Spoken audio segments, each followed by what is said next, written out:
سلام بچه ها، چطوری؟ دانیال دنزو هستم و خیلی خوش اومدید به این ویدیو. بچه امروز رو توی این ویدیو اومدیم با پک اوپنینگ باکس لجند اسمبل اسپشیال که بازیکنای خیلی خفنی توشه، مثل آقای کناورو 106 به الیور کان 106، بعدش به بتو 105 و باستن 105 و اینا و آره دیگه. خب دیگه رو سرسی لایک کردن، کامنت گذاشتن، سابسکرایب کردن فراموشتون نشه و بریم سراغ این ویدیو خفن. لیتس گو. خب بچه این از پک و بازیکنان پک: فابیو کاناوارو، الیور کان، ببتو، مارکو ون باستین، پول اسکولز، دراگون اسکووی، جوبی اولونسو، دیوگو فورلان، مارتین کاراس کرز اگه اسمشو اشتباه تلفظ نکرده بودم، دنیلسون، کارلوس پوی، اولوین رونی، گرت بیل، کاکا و ایکر کاسیس. بچه من میخوایم این فابیو کاناوارو رو بگیرم. فقط یه بدیه که داره قدش خیلی کوتاه. نگاه کنید اینم فیسشه، قدش فقط 176 سانته، ولی به نظر من جامپینگ خوبی داره. اگه لول اپش کنیم جامپینگش میشه 100 و میتونه خیلی خوب بپره. این کارتش هم توی یوونتوس بوده و آره دیگه، واقعا آماری هم خوبه. نمیدونم دیگه گیم پلیش چجوره، ولی آماری میگن خوبه. الیور کانم به 106 میرسه. الیور کانم عالی بچه، یعنی بهترین دروازه‌بان رایگان. رو اینجا هم یه اسکرین شات بگیرم. گفتم دیگه قدش 188 سانته و توی بایر مونیخ بوده. آقا من حمله هم دارم، هافبک دارم، دروازه‌بانم که این جردن پیکفورد رو دارم. نمیخوام این الیور کانو رو بگیرم. تو دفاع خیلی، یعنی خیلی هم که نه، یه کم ضعف دارم دیگه. باستونی رو فندایک بعضی موقع سوتی میزن. کارلوس پویون هم هست 102 میرسه، اینم قد 178. جامپینگش هم اینم زیاد خوب نیست. جامپینگ پویول زیاد خوب نیست و فقط 2 سانت از این بلندتره. آقا اینم فیسش که نشونتون دادم. با بوسترش میشه 89. بوسترش تو اسپیدش، استامینا، دیفنس مستر و تکلینگشه. آقا بزنی یه لحظه اسکیلاشو ببینم. اسکیل فورترس داشت و ازش گرفتن تو این باکس و آقا بزنیم و آقا فابیو کاناوارو 106 وارد ترکیب شد. بنازم آقا، بنازم. اینجا اسکرین شات رو باید بتره کنیم. تموم آقا، بنازم دیگه. بذاریمش تو ترکیب. آقای فابیو کاناوارو دلها به جای کی بیاریمش؟ به جای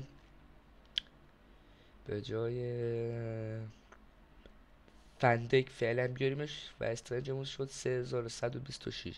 حالا لول اپش کنیم. نگاه جامپینگش الان 91 شد. لول اپش هم کنیم. لول ترینینگ 27 تا لول هم میگیره.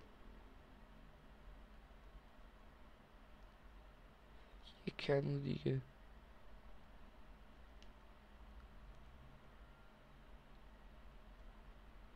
خب آقا بزنیم و به اوورال 100 میرسه. با بوسترش میشه 101 و 105. حالا نگاه کنید امور دفاعش عالیه بچه.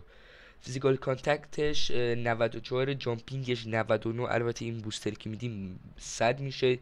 دیفنسیو انسر تکلینگ 101، دیفنسیو انسر 101. اینو نمیدونم 99 و دیفنسیو انجینمنت 97. حالا بیایید یه بوستر بهش بدیم، رندوم بوستر بهش بدیم، ببینیم چی میده. رندوم بوستر بدیم. کراسینگ و بنازم 100. چرا؟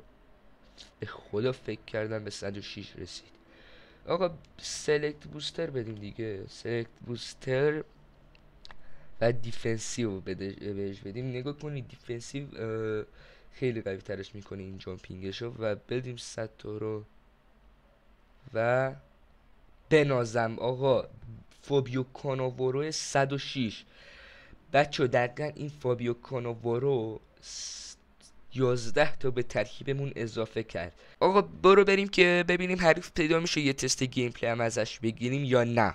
آقا بچه بالاخره یه حریف هم پیدا شد و حریفمون هم ایرانیه و برو بریم که ترکیبش هم ببینیم. این ترکیب ما و ترکیب حریفم خدایی خوبه، یعنی خدایی عالیه.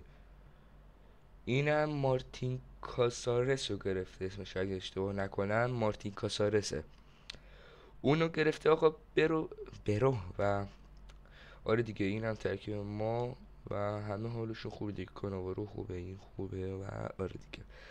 آقا برو بریم که بازی رو شروع کنیم. برو. حاجی گرفت، حاجی پشمام.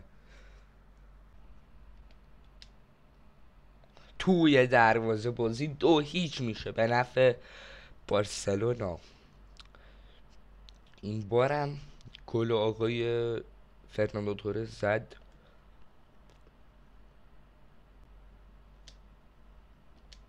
و 3-0 میشه بازی. بله دیگه فرناندو تورز گل سومم زد و توی این بازی تونست هتریک کنه.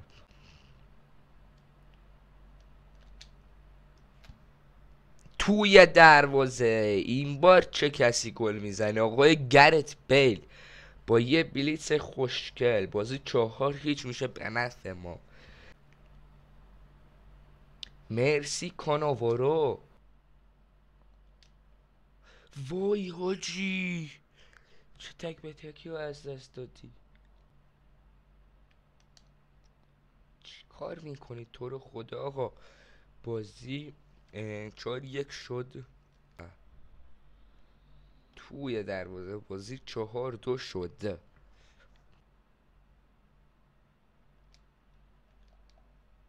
و بازی 4-3 شد. پشمام حاجی یکم مونده بود کامبک بخوریم و بازی تموم شد دیگه.